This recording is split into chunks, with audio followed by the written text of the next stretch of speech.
Hey guys, Kid Kino here. Well, we left off last time with Godzilla 1985, and by the end of this episode we're going to get into one of my least favorite periods of the Godzilla series, but first, we gotta get through my least favorite Kong movie. Yep, a good 10 years after his big, ambitious remake, Dino De Laurentiis finally squeezed out a smaller, dumber sequel with King Kong Lives. It opens with Kong comatose after falling from the World Trade Center at a research lab in the American South because rural locations and miniatures are cheaper than urban ones. He receives a life-saving blood transfusion from a female of his species discovered in Borneo. Then the mating instinct kicks in and they escape together, and then loads of other bullshit happens. So yes, this is a goofy movie, and it clearly knows it's goofy and intentionally goes for kind of a campy, tongue-in-cheek tone. I don't begrudge it that, it's just that so little of it lands for me. It's not really clever or making a point, it's just loaded with corny, lazy jokes. You got your sex jokes. Are you going to breed her? You mean personally? Jokes about the female Kong being female. Just take it easy! You are dealing with a lady! Redneck jokes. What the hell is this? Deliverance? You there! Are those weapons loaded? You bet, General. So are we. Dumb sight gags. That's what you have. Just about the biggest, brownest eyes I ever did see. I ain't seen you in 100 years, boy. You don't ever know who's gonna show up at one of these here family reunions, do you? Ain't that a natural fact? More sex jokes / terrible romantic dialogue. You sure about this? We're primates, too. Stupid puns. The other monkey's gone apeshit. And just general dumb punchlines. Well, we should have no problem identifying the enemy.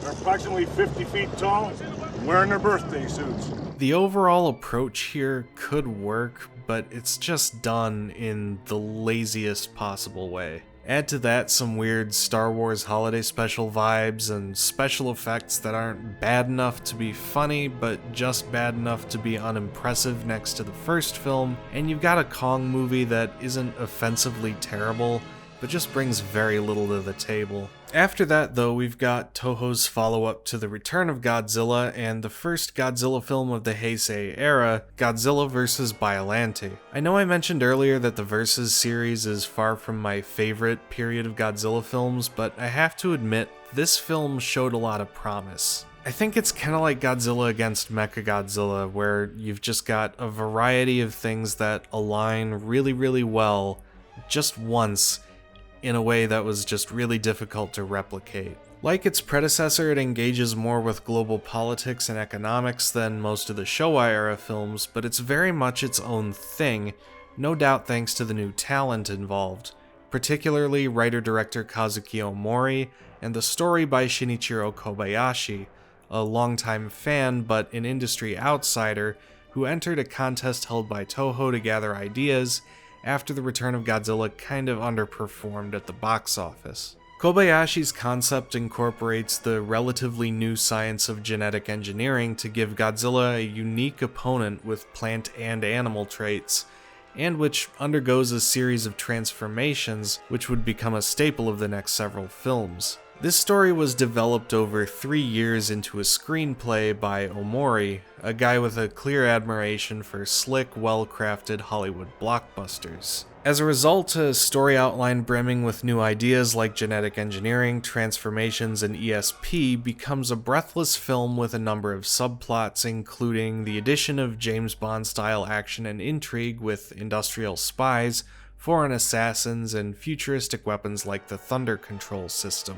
It's a fantastic ride. Aside from its brisk pace, it's just stuffed with memorable images and moments, even in the special effects scenes. This is the film where special effects director Koichi Kawakita stepped in, and while his work is often criticized for a variety of very good reasons, he seems to really work well with Omori. His miniatures aren't brilliant, but the settings are well designed. The whole film is quite strong visually. The music is a little more uneven though. Composer Koichi Sugiyama scored the film in the manner many Italian films were scored.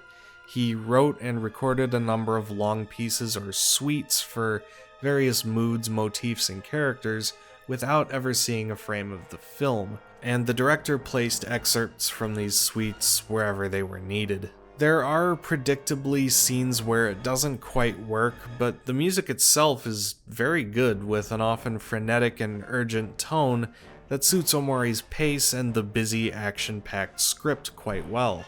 And of course, there's the absolute banger that is Suite 7, BioWars.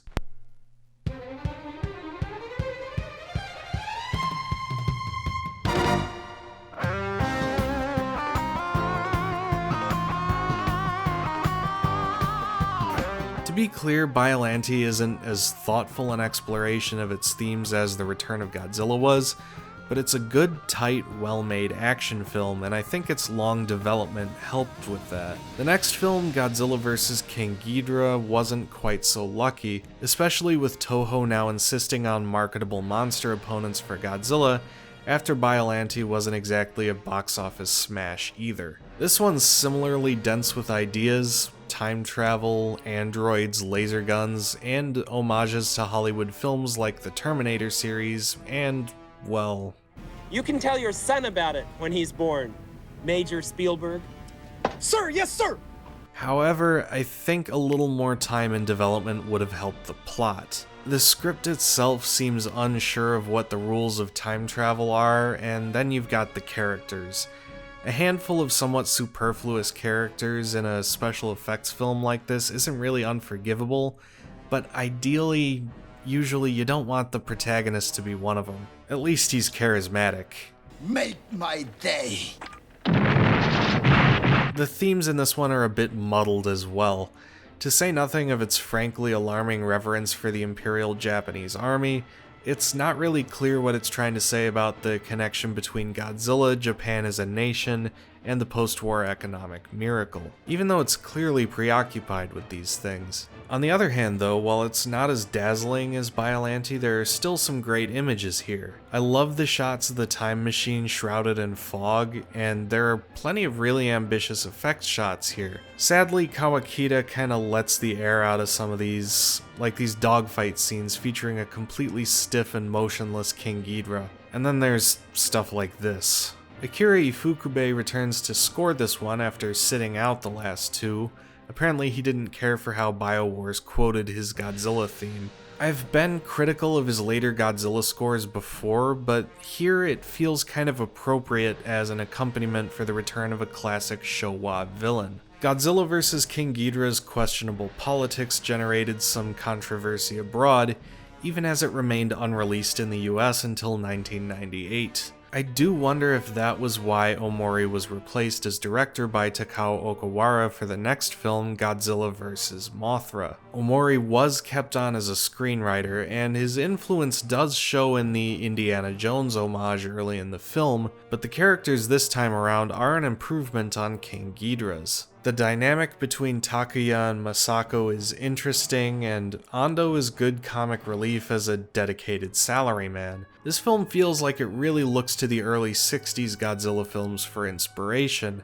Ando and his overbearing boss Tomokane feel straight out of King Kong vs. Godzilla, as does the scene with Mothra's egg on the raft. The film also tries less successfully to critique industry as Kong and the original Mothra vs. Godzilla did, but Tomokane is a bit too cartoonish a villain for the criticism to land, and yet lacks enough personality to hold a candle to Tako, Kumeyama, or Torahata. There are myriad other weaknesses. The last three films featured series veterans in supporting roles. Hiroshi Koizumi, Yosuke Natsuki, Yoshibumi Tajima, Katsuhiko Sasaki, Yoshio Tsuchiya, and Kenji Sahara had all appeared at least in cameos. But this one honestly kinda wastes Akira Takarada. The human characters in general just kinda stop being relevant after a certain point, and if assistant director Masaki Tezuka is to be believed, Kawakita didn't get along well with Okawara and harshly criticized his shot compositions. This clash and the lack of Omori's visual influence result in some very unimpressive effects work with more stiff flying props. Ifukube is still good though. And finally we hit the real shit show with Godzilla vs. Mechagodzilla 2.